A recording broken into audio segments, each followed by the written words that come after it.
Bienvenue à toutes et à tous, je suis Marius, j'espère que vous allez bien. Il y a pas mal de choses à dire de ce chapitre, n'est-ce pas les amis? Oh que oui.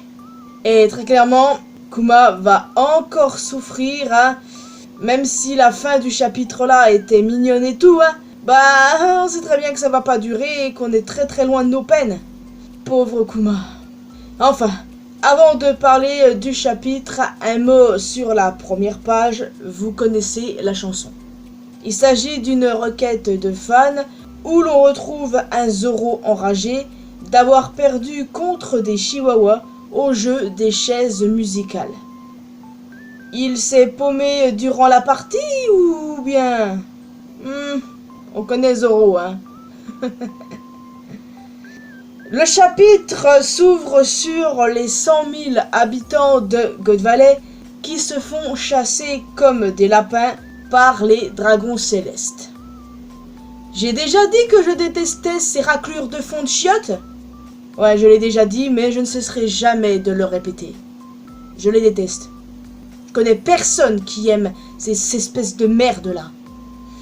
Ah non, ça va pas commencer. Non, Marius, calme-toi. Au même moment, Garp, qui était tranquillement en vacances, est averti par Kong que Roger et les pirates Rox se dirigent vers l'île. Nous apprenons que ce massacre dure 3 semaines et que c'est Ginny qui a fait fuiter le message qui a attiré les Rox et Roger sur God Valley. Il leur fallait une diversion. On apprend aussi que sur l'île se trouvaient 2 fruits du démon.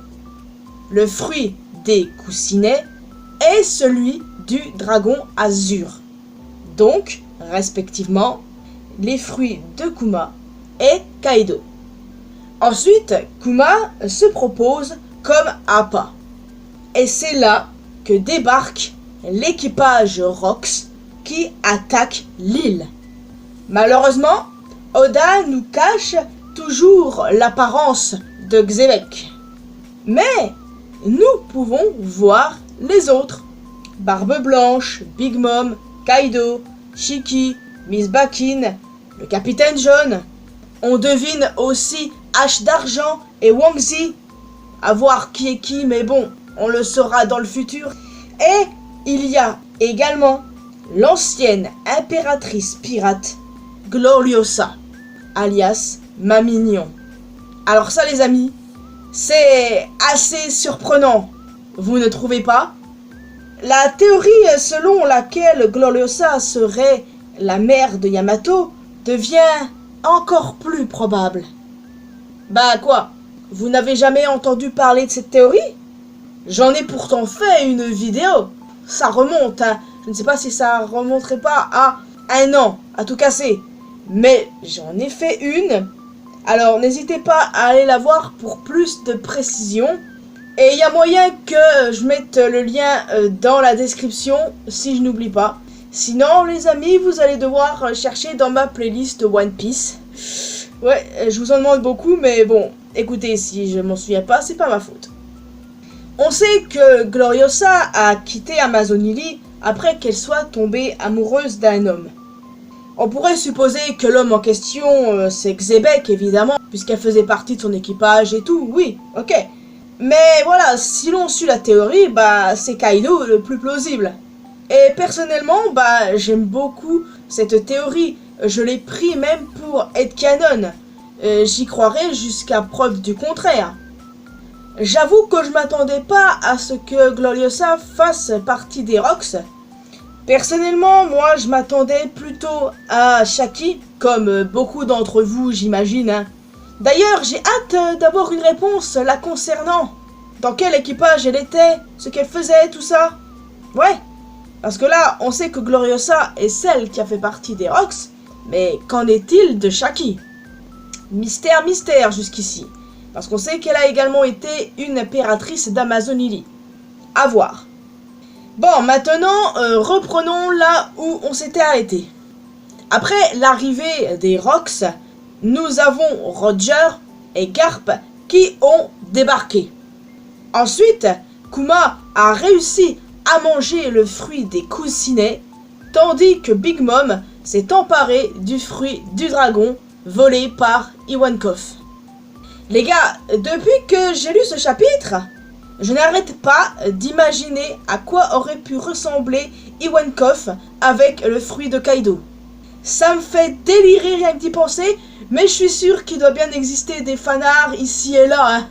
Avec un peu de chance, vous arriverez à trouver, mais je peux vous assurer que je n'arrête pas d'imaginer ça. Ça me fait marrer rien que d'y penser, pour être honnête. Enfin, voilà. Ça n'aurait clairement pas été le même délire, et ça va beaucoup mieux à Kaido, il n'y a aucun doute. Alors qu'il s'enfuit, Kuma tombe sur Saturne. Et la partie God Valley s'arrête ici. Oui, je sais, vous êtes déçus et ça se comprend totalement. Mais il ne faut pas oublier que c'est le flashback de Kuma et pas le flashback de God Valley. On l'aura de toute façon, on saura tout ce qui s'est passé un jour ou l'autre. Il suffit juste de s'armer un peu de patience. C'est tout ce que je peux vous dire, les amis, d'accord ? Le chapitre se termine donc sur Kuma, Ivankov et Ginny sains et saufs sur l'île de Sorbet. J'ignore comment ils ont réussi à s'en sortir, surtout Kuma qui était face à Saturne. Mais en tout cas, on apprend que Kuma a sauvé 500 personnes grâce à son pouvoir. Ivankov part de son côté, tandis que Ginny reste avec Kuma. Notons que les deux gamins qui étaient en train de bully Kuma sont identiques à deux des membres de l'équipage de Bonnet. J'aime bien ce genre de petits détails et vous savez ce que ça signifie, n'est-ce pas? Les dernières pages du chapitre annoncent très clairement le début d'une romance entre Kuma et Ginny. Bah, c'est évident depuis le chapitre 1095 que Ginny est la mère de Bonnet. Et bien évidemment, ça va se terminer tragiquement. Très très tragiquement. Kuma va encore souffrir. Et pourtant, la dernière page est vraiment très belle et ça annonçait de l'espoir pour les deux personnages. Mais voilà, on est dans One Piece. À tout moment, Ginny va mourir. Hein. On connaît le sort des mamans dans One Piece. En allant dans le sens que c'est la mère de Bonnet, mais c'est évident que c'est le cas. Ceux qui n'aiment pas Kuma et qui trouvent son flashback ennuyant, mais vous avez un gros problème. Hein. Je sais qu'il y en a, mais franchement, vous avez absolument rien compris à la beauté de l'œuvre. Vous avez absolument rien compris à comment Oda gère son œuvre, gère ses personnages, réussit à parfaitement jouer avec nos émotions. Vous n'avez absolument rien compris à One Piece. C'est tout ce que je peux vous dire. Quoi qu'il en soit, il me tarde de voir la suite, même si on va très clairement souffrir nous aussi. Alors, pas de pause cette semaine, ni la semaine prochaine. Et voilà, j'ai hâte d'avoir vos retours sur ce chapitre. En tout cas, mes mouchoirs, ils sont pas loin, vous pouvez en être certain. Chaque fois que je lis un chapitre One Piece, j'ai un mouchoir à côté de moi. Surtout quand il s'agit de ce genre de flashback. Je me souviens bien du flashback d'Oden. Là, ça va pas s'arranger. Hein. Beaucoup trop sensible. Hein. J'imagine que je suis pas la seule et encore heureusement. Je l'ai déjà dit, hein, ma sensibilité me tuera un jour. Bon, les amis, avant de vous laisser ici, petite annonce, je sortirai une vidéo One Piece vendredi. Il s'agit bien entendu des informations des SBS du tome 107. Le tome 107, techniquement, il sort demain. Donc, comme les infos ont déjà fuité, je vais regrouper tout ça. Et la vidéo sortira vendredi, bien entendu. Et il y a des informations assez intéressantes pour le coup, d'autres qu'on savait déjà mais qui ont été clarifiées par Oda. Vous verrez cela. Il est temps pour moi maintenant de vous laisser ici les amis. J'espère que vous avez apprécié cette vidéo. N'hésitez pas à me donner vos retours sur ce chapitre les amis, ce que vous voyez pour la suite. Si comme moi vous adorez le personnage de Kuma et que ce flashback vous prend aux tripes et que vous sentez qu'à tout moment vous pouvez craquer, si ce n'est pas déjà fait avec le chapitre précédent bien sûr.